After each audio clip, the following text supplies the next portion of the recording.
Alright, so spawning is player number 1 today in this Celt versus Celt matchup. We've got CrimsonCantab, and he's already found his first hunt on this game on Bandit Canyon today. Spawning is player number 2. We've got FFNEZ, Peruvian friend, going for the berries actually. He hasn't managed to find as nice a starting hunt. So he's actually going for the berries and the gold here. So really nice storehouse placement there. Crimson going for the early barracks and for that early hunt. FFNEZ not actually scouting the other side to see if he's got an easy hunt there, because chances are he probably does.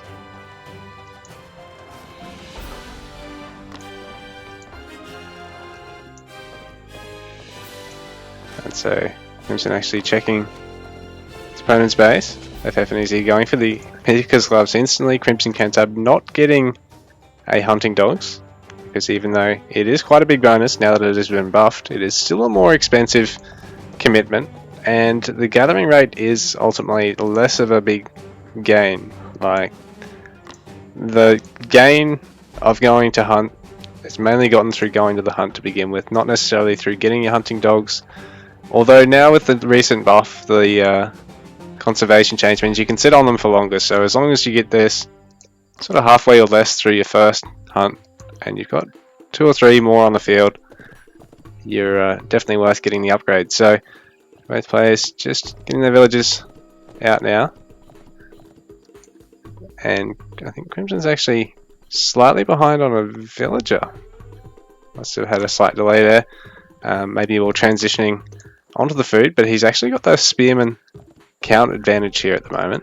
So despite being half a villager behind in production, he is going to be able to continually field the spearman now that he does have 8 villagers on the one hunt, which is actually quite a lot. Truth be told, you probably only need 6 or 7 as the Celt. Just because, yeah, they're only 40 food, and that's the only resource they cost, so you don't have to put anything into the gold. And personally, I really like splitting up villages across hunts once you're getting more than about 4 villagers on there. Just because, especially if you're not getting the upgrade for your hunting dogs, you're going to be able to sit there on that hunt for a hell of a lot longer. So, CrimsonCantab does have the spearman count advantage, but FFNEZ a little bit slater with his barracks, but he does have his spearman out to defend as well, and he does actually have the defender's advantage. So even though the spearman count is 3 in favor of Crimson, FFNEZ does only have to travel a very short distance to be able to back this up right now. So he's actually sitting pretty well, despite having to commit to the Picker's Gloves. And Crimson is gonna, because he hasn't gone for the hunting dogs, is gonna have to throw down another storehouse a little bit earlier than his opponent, and he needs to have found another, well, place to expand to with that hunt, or he's going to be straight back on the berries himself. So that looks as though FFNEZ also has a little bit of herdable food, so small population advantage for Crimson. And I think he's actually caught up in terms of, he's still a little bit behind in terms of the villager count. So Crimson's already had a slight delay in villager production, and FFNEZ doesn't seem to have. Both players just dancing their spears for now. So we've got 8 here for Crimson versus 6 for FFNEZ, and I think as long as he can cut his 1 or 2 earlier than Crimson, he can probably queue up his age up only a little bit slower than Crimson, and be able to defend this with long swordsmen faster than Crimson can get them into his base. And I think Crimson has sort of realised that with FFNEZ going for the Bronze Age, he can't really push out. He can't really push in there, and FFNEZ just knows that as long as he doesn't push out in this situation, he should be fine, because he can't really get harassed at all. His opponent can mass up spearmen, and he can just get long swordsmen out faster. His opponent can get the long swordsmen out just as quickly, but you've got the defender's advantage. So if he pushes into you this early, he actually really probably will lose out, as long as he doesn't get any villager kills. But in saying that, you can't be up here on this high ground forever. So eventually FFNEZ will have to make a move. He's going for the second town center. He's getting loom, so he's doing everything he needs to do right now. Getting that long swordsman, and Crimson's got some on the way as well. But like I said, they're only going to be over here about the time this one pops out anyway, if not later. So for now, Crimson, even though he's doing everything he can to try and pick this second town center, he's not really going to be able to. So this map, it is actually quite a nice defensive map in the sense it's not a bad map for macro players, because despite the fact that you often do have to start on the berries or can only get on one hunt and then berries when you're trying to push into them, unless you know, heavily scout the map or get really lucky, yeah, you can actually get the second town center up quite easily, and then depending on what civ you're playing, particularly in the mirrors, yeah, you can make use of that defender's advantage and just push out when the time is right. And that's a lot of spearmen here for Crimson, even though FF has also got 11. I think Crimson actually might have went up to 13 or 14. And while Crimson's army is split up like this, FFNEZ can just push in on one side and rely on the units to pop out of the barracks just as they come out, particularly now that he's getting the second one, to be able to defend from this pocket of spearmen here. So even though they might force a small disruption, as long as he saves those villages, I think FFNEZ can be able to push out from here. But in saying that, Crimson is playing a very patient game and sitting just outside of line of sight. And thank you for the follow. And it looks as though FFNEZ is attempting to move out, but he's got a slightly bigger number of spearmen here. He's got all of his 11 spearmen, and Crimson's only got 7 over this side. And I think he realizes as well that parked in between the two town centers is the long swordsman here. So Crimson is going to come across the map to try and clean this up and try and, yeah, win back his pride. He's throwing away a couple of early spearmen here. But FFNEZ has only got spearmen in the mix here, so this isn't going to be able to fight a good sustained fight against a bigger force for the exact same reason. So there is long swordsman in the mix there. They're going to be able to deal a lot of damage. And FFNEZ just leaving everything parked up here because he doesn't know just how much is chasing, but the whole army is here. So FFNEZ needs to get these out of here, but Crimson, if he can shut this down, and he needs to shut this down because this whole time he's got nothing really doing much over here. And so he could actually get raided from this side while he's got his whole army chasing. Because he seems to just be streaming all his units around to come and join this one big force. But he is going to be able to clean this up pretty easily. FFNEZ hasn't moved out the rest of his forces yet, so he's pretty much opting to sacrifice these to be able to try and macro up. He's already getting some macro deer out, and it looks as though druids are already coming out for Crimson. So Crimson opting for the more army approach now, and FFNEZ down a little bit in terms of population, and on 36 villages to Crimson's 32. So he's actually up in by village count by 4, despite being down by total population by 11. And well, because of that, his army size is down by 15. So right now Crimson has the opportunity to really push into his opponent here, but FFNEZ has the opportunity to really be able to macro up a small advantage here. But that's a huge amount of villages on the one hunt. That's really not going to last very long. It's not going to sustain these villages, and when they all finish, that's 16 idlers rather than, you know, a set of 3, a set of 4, a set of 3, and a set of 4, or something like that. You know, they last much longer in that sort of position, and if you get pushed off 1 or 2 locations, it's nothing because you're still gathering off the other 2, and at worst you've lost half the amount of villages. But right now, yeah, it looks as though Crimson getting handsaw. And I didn't even have chat hider on. I thought I had did. So sorry about that, guys. I had chat hider on, but even better, you're getting raw and uncut footage of Age of Empires Online. But anyway, that 10 pop lead still seems to be favouring Crimson, but now he's actually starting to pick up in terms of work, as FFNEZ on 40 to Crimson's 42. So things are swinging Crimson's way now, it seems. And that low ground TC does mean he does cut out all that worker travel time and gets that little bit of defensive pressure out on the low ground of the map. So FFNEZ, meanwhile, is continuing to seed spearmen to his opponent. So this isn't the greatest position for him to be in, because even though they are quite a disposable unit, only costing the 40 food, even still it's going to cut into the amount of longswordsmen or druids you can have at this point. So the more of those you can have, the better your chances of just being able to storm into your opponent's base in late age 2 or early age 3 and just wipe them out in this matchup. And that's honestly how most of the games are decided in CVC. Some of them tend to go on a bit longer, where you do see like a bowman, horseman, word raider sort of setup, or even further. But for the most part, you're just going to see masses and masses of longswordsmen with a small amount of druids just to get that damage buff and that healing out. So I think if FFNEZ isn't careful, and I think he's throwing away the last of his spearmen, but if even still, Crimson's kept them in here, and it's just going to mean extra shots are going to be tanked by them. And yeah, ideally in CVC you want to try and get to age 2 as quick as possible, so you've got as little spearmen as possible, so at least when you're trying to do those little pushes out on the map, as long as you've got the unit count advantage, you'll just outright win in every fight without having to pay attention to the unit composition.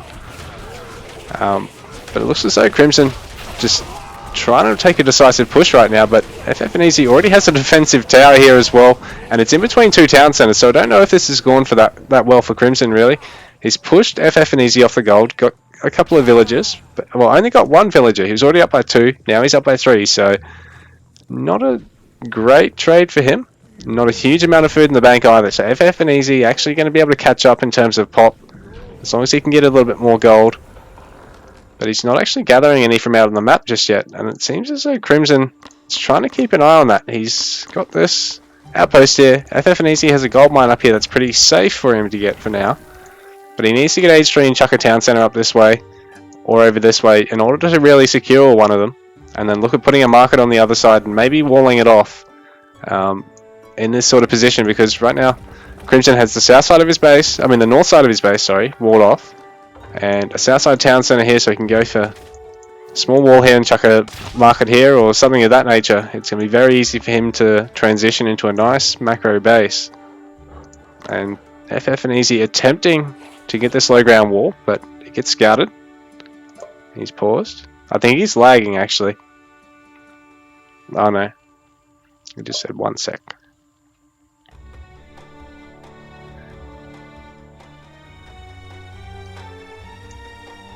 Alright, so 58 to 63. FFNEZ is slipped by another 2 villages. But I think it's... might have just been because, yeah, he's just been a bit slow on his villager production. He's only got 1 in queue at the moment. Well, Crimson's got 2.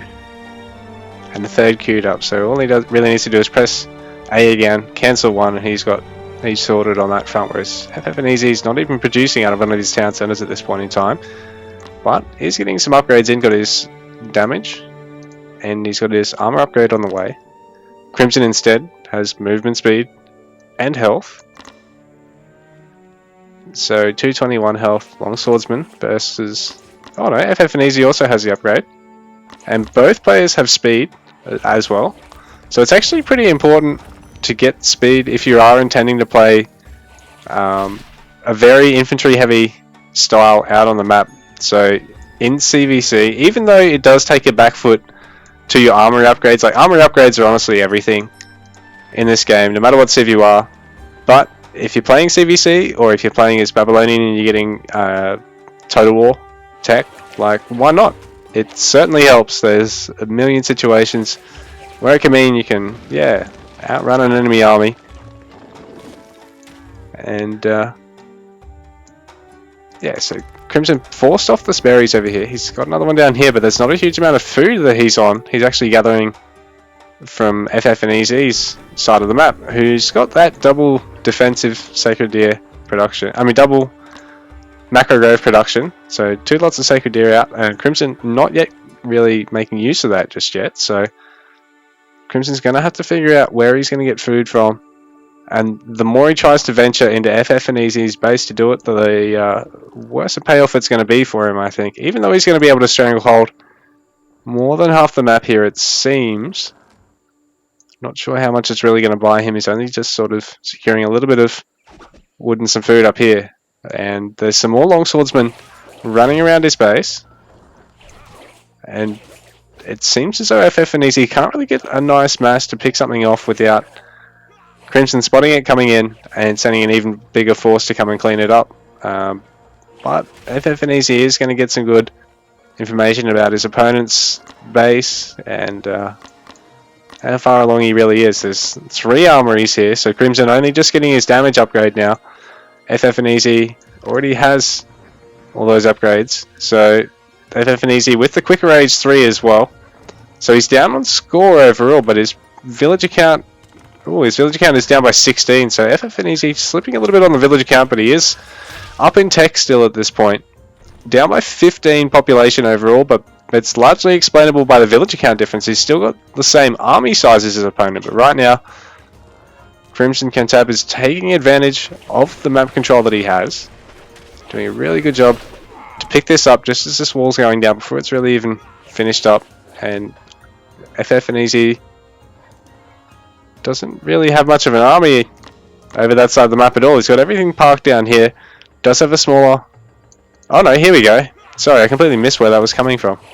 Anyway, I take that all back. FFNEZ has intercepted this pretty well. And even though Crimson's pulling ahead in terms of population, that's largely to do with the queued up units. There we go. He actually took a bit of a big hit there, because even though he did lose a villager there, CrimsonCantab ended up losing a lot more military. In fact, I don't think he really attacked FFNEZ at all then, but FFNEZ does have to work to gain some more map control back, because right now Crimson is even getting vision inside of this little corner that FFNEZ is going for, and he's going to try and secure more and more of this side as well, I think. So FFNEZ does have to look at getting out on the map. But Crimson, with the great wall of Crimson, holy, look at this, that's impressive. Walling it all off already. Locking down just a little bit over half the map. Just enough to be insulting. Like, he's not taking any extra resource spawns off you. But I mean, he could probably like chuck a fort there and then deny that. But oh, this is a big sneaky push here from FFNEZ, and this is why it's also so nice to get those speed upgrades, because as Celt, you've already got fast infantry. If you can make them even faster, they can almost fill that role of cavalry with just being able to endlessly raid your opponent. So even if you fall behind a little bit, it doesn't matter as long as you avoid taking that main fight. If you can keep your opponent busy, keep him distracted, keep him making mistakes, and if you can deny stuff. But there is 4 armories here. I'm sorry, no, there was 3 armories and a barracks there. There is only 2. And Crimson now adding ranges, so he's going to try and get out the bowman before his opponent does.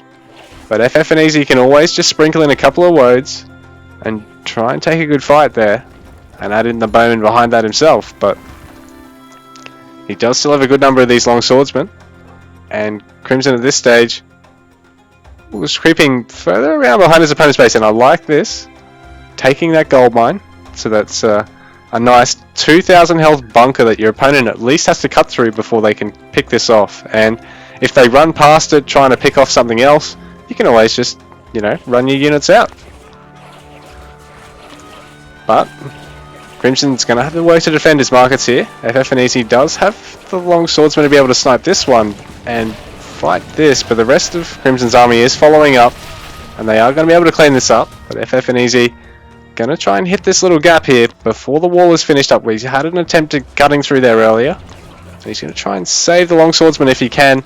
Crimson, oh, both players actually have their tier 2 speed upgrade, so both players are doing everything they can to try and win the race on foot around Crimson's base right now. And it's a lot bigger than FFNEZ's base, but in saying that, FFNEZ is making a really good last-ditch attempt here, continuing the long swordsman production. Worker count's 109 to 66, so Crimson has a much bigger economy at the moment, but FFNEZ is really tying them up around the map and utilizing the opportunity to creep forward behind this. He's got the bigger army. He needs to micro these druids further forward so they can actually heal this up. They're just sort of stuttering there, just on the edge of range, unsure of what to do.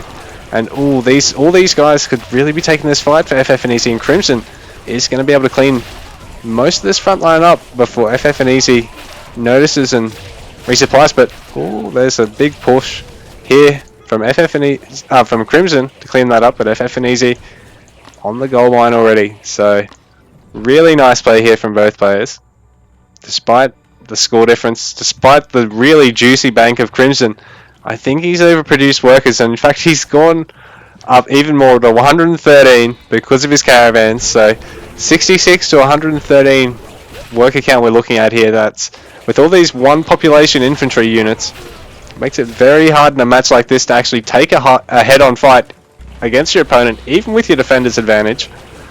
And so the town center down here, I think it is going to fall because there is a lot of longswordsmen here, so it does get taken out here. So despite the huge eco difference, well, I shouldn't say despite, because I think it's sort of been too much of an eco here. Crimson actually realized, well, Crimson losing a lot of this, and I think he's realized he's not going to look at replacing a lot of it.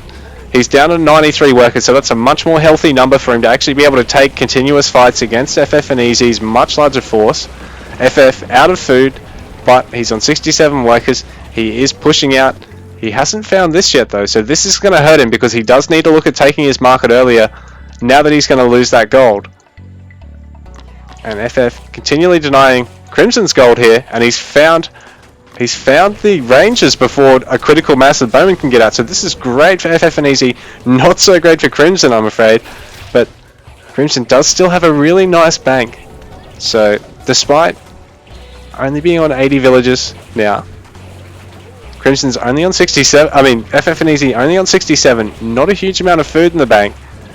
Crimson really just needs to probably try and wall this off, sit behind it, and just wait things out.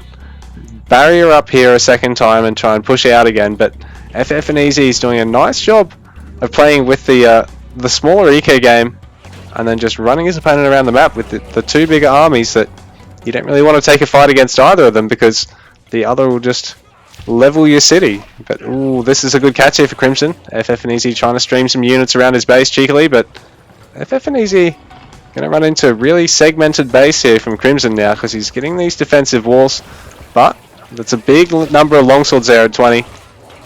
And right now Crimson still trailing FFNEZ on population, and FF is building up a bit of a food bank now, so he's doing well to manage his economy. He's got a fortress actually, and ooh, he's going to have to work to defend this, because the Road Raiders of Crimson's are going to start flanking through his base, and FF needs to get something back to defend against that. But Crimson, in the meanwhile, it's a really nice number of barracks from him, and as long as he can afford this, and I don't know if he really can, sandwiched away in this little corner because he doesn't have a huge amount of food himself. He's got nothing on his farms here at home, and he does have these berries as well, so he really needs to get something on there, because he's not gathering from pretty much anywhere over his side of them. In fact, yeah, Crimson is pretty much all out of food, down to 3 food gatherers, and he's pretty much banking on being able to do the damage here. But it looks as though FFNEZ is responding in turn. I don't know if these Word Raiders, now that they've stopped trickling in more and more, if they'll be able to do the damage, and FFNEZ might just have been able to turn this game with the smaller eco game. I think Crimson did over macro there, in a sense, but the Word Raider count's still at 13.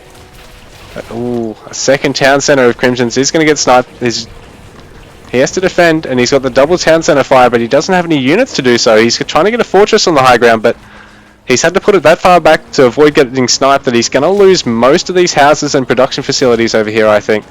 In the meanwhile, Crimson has managed to push through FFNEZ's army that's defending his base, but not before some reinforcements coming in. But he is getting some good picks on FF's workers, but FF's food gathering right now is pretty good. It's already twice the count of Crimson's, just about, at 14 to 8. So the fortress does come up from FF, but he's going to lose all these houses. He's going to have to throw them all down again. He does have the wood to do so, but he's lost his little force of Road Raiders here, and FF is now the one with all the momentum in the game.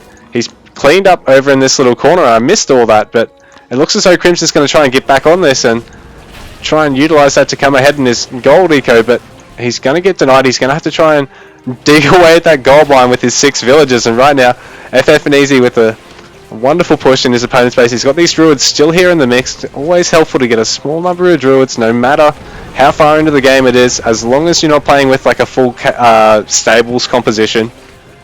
And FFNEZ taking down a third town centre of Crimson's this game. Right now the town centre count is 3-0 in favour of FFNEZ, but Crimson still on 50 workers. He's only down by about 20 at the moment, but he is going to lose some more over here in the corner. I think he's going to try and go for one last hurrah here and see if he can take FFNEZ out, considering there is a number of long swordsmen here who was trying to clean up those workers that were chipping away at that gold mine. But yeah, I don't know if Crimson's going to have the army size to do this, because FFNEZ is maxed out again. He's back up to 20 food gatherers as well, then. That's the most important stat in your CVC. You really need to have continuous food gathering all game, because everything all game long, from the villagers to the spearmen, the long swordsmen, everything except the druids you make is going to cost food. And the druids, they cost a lot of gold, so you do need a good gold income as well. And I do like the fact that Crimson tried to take out this gold mine here, but it'll be interesting to see what he does from here, because he doesn't have a huge force. He's down to half his opponent's army size. FFNEZ waiting to pretty much just max out and push out, I think.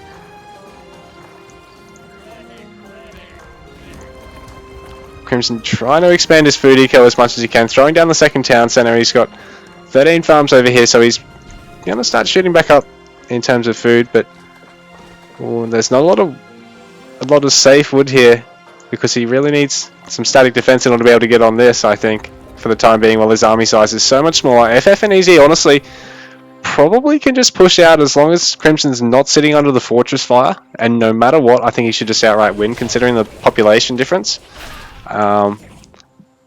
Or even still, like, as long as he's not sitting between double fortress fire, I think that's probably going to be the thing for FF, because, like, as long as he pushes out now, like, come on, man, just push! You're so far ahead. But in saying that, I don't want to badman Crimson, but man, FFNEZ should be in the "this is unthrowable" category. This is like worse than me throwing against Carnage if he throws this. Surely, buddy, you've got this. You got a huge lead. Age 4 is incoming, so he's going to start getting upgrade advantage, considering his eco advantage. Crimson has nothing in the bank, so the first half of this game, where Crimson, despite having a much smaller army, having a huge eco, it's all reversed now. Crimson now doesn't have the army, doesn't have the bank. FF is largely just sweeping the map to see what's out here, and he's going to run into the fortress, which is going to be a bit unfortunate for him, because he probably would do well to hit anything else right now. Crimson would have to try and respond to it or lose it. But right here, Crimson is going to get a bunch of free fire. Rite of Radis is getting popped by FFNEZ, but he's not really maximising the amount of damage he can do against the wall right now. His units are just sort of standing up against it with only a handful attacking, and he's going to take a lot of damage for free here. And holy lag fest. I'm sorry, guys. OCE caster, it's my fault. But a big fight's going to go down. Crimson doesn't have the resources to really fight this out, I don't think, but FFNEZ is going to back away regardless. So this has gone from a very, very intense back and forth, edgy seed match to, come on FF, come on buddy, you can do it. But Crimson is doing what he can to catch up here. He's only down by 50 pop now. It wasn't that long ago he was down by 100, and his worker count's only 13 down. So FFNEZ still sitting, hasn't really shot over 80 workers all game along, and he is now going to spot this undefended segment of wall. So this is going to mean he can push onto Crimson's army fine, because there's no bowman in the mix from Crimson anymore. He's had to go for a fast long swordsman response to this after losing all those ranges, and I think Crimson isn't going to have the units to really be able to fight this out again. So as long as FF doesn't really throw half the army away under the fortress and throw the other under the other, I think he'll be okay to take this fight. But Crimson is going to try and macro up a little death ball of his longswordsman here. He needs to get some druids in the mix though, I think, because FFNEZ has continually had druids in the mix all game, and I think it's really been good for his damage output, because the druids cover most of the army, really. Even with only 5 druids, all those 90 long swordsmen are probably about 80% covered by that, 90% covered by that. So like, the druids really pay off. And FFNEZ, even though I think he's taking a bad spread here against Crimson, who's really tried to sandwich him here and stream some units through. And the Fortress is even getting a couple of shots off at the back. There's no druids for Crimson here. And there's a huge amount of long swordsmen in the queue here for FFNEZ. He's maxed out his production. He's got Ridev and Rust to pop now, so he's got a 15% damage buff on top of the druids. And Crimson doesn't really have much gold income other than his caravans at the moment. And GG is called. CrimsonCantab tapped out for game number 1 today. Man, that's a crazy game. Have a bit of a look at the stats.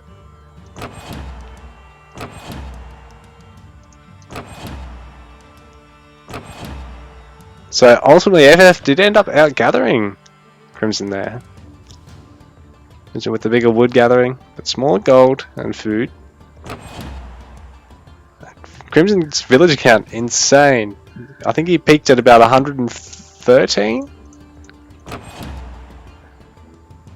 And ultimately, FFNEZ able to have a much cleaner fight, killing twice as much as he lost, basically. So, we go have a look at the population. Crimson maxing out with 113, FFNEZ maxing out with 78, which is what he finished the game on. So, a little bit of an over macro there, I think, from Crimson. I think he probably should have got to about maybe 95. And then try to do what he did. But just the fact that he went so heavily on it, I think he just had so little actually out to respond to what FFNEZ had, and the lack of druids behind that meant that he really couldn't take good fights, even once he got the bowman out. But GG, guys.